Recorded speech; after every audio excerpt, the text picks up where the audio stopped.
So there's this guy talking to her. About 3, 4 in the morning, you'll see them out here. A lot of the people here, they struggle with many different things. You'll see older men just sitting in cars idling. Nobody wants to be out here doing what they have to do. Come here. How you doing? Words of comfort and support. They echo most nights through the streets of Winnipeg. Did you sleep yesterday? Yeah. Debbie Cumby is a community outreach worker. Be safe. We'll see you later. You want to ride home or anything?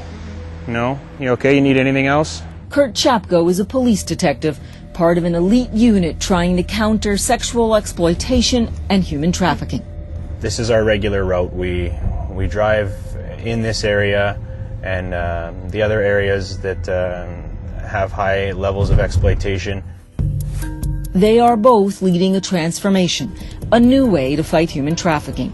The approach firmly focused on victims, and most of the ones they meet here come from Canada's minority Indigenous community. Okay, 2 females on the south side of Notre Dame. They're walking westbound. They're going to be at the crosswalk shortly. We ride along with Detective Chapko and observe as undercover officers meet with 2 women they believe could be trafficking victims. Passenger door is closed and they are going to be heading westbound. What's different here than in past years? The intent. They are not out to prosecute, but to protect, trying to understand how and why these women are being sexually exploited. It's the misconception that a lot of people have is that, you know, they want to be out there, but they truly don't want to be out there. They don't have a choice. They don't have a choice. Law enforcement officials acknowledge a history of bias and racism that prevented police on the streets from truly understanding how and why Indigenous women are vulnerable and at risk. There is bias in the police service.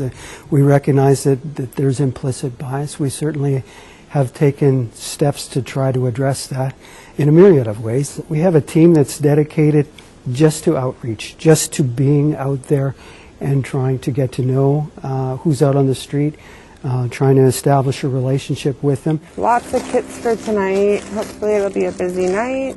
To do that, they've teamed with community workers like Debbie, once a trafficking victim herself. She explains outreach is neither quick nor simple. We're controlled by, our traffickers.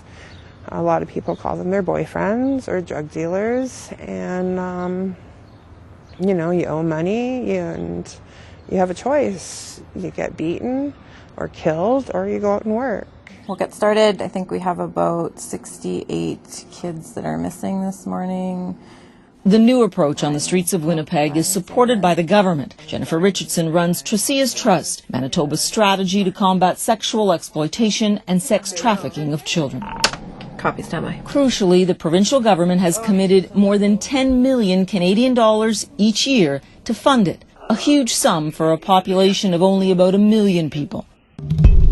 This groundbreaking endeavor focuses on prevention, intervention, and legislation, while trying to tackle the issue of why Indigenous people, a small minority of the population, represent more than 3/4 of all human trafficking victims in Manitoba. Both independent and government studies have detailed poverty, addiction, family violence, and sexual abuse as key factors. When you look at the context of their environment and what is going on in the sex trade, the level of violence, the level of drugs, it's almost like mental terrorism. The kids are just acting out what they're engaged in. And they've been terrorized. Right. Back with Detective Chapko, we learned the 2 young women they've approached are Indigenous. Police will now follow up with social agencies. Okay, copy that. And that's what's different and revolutionary about the approach here in Manitoba.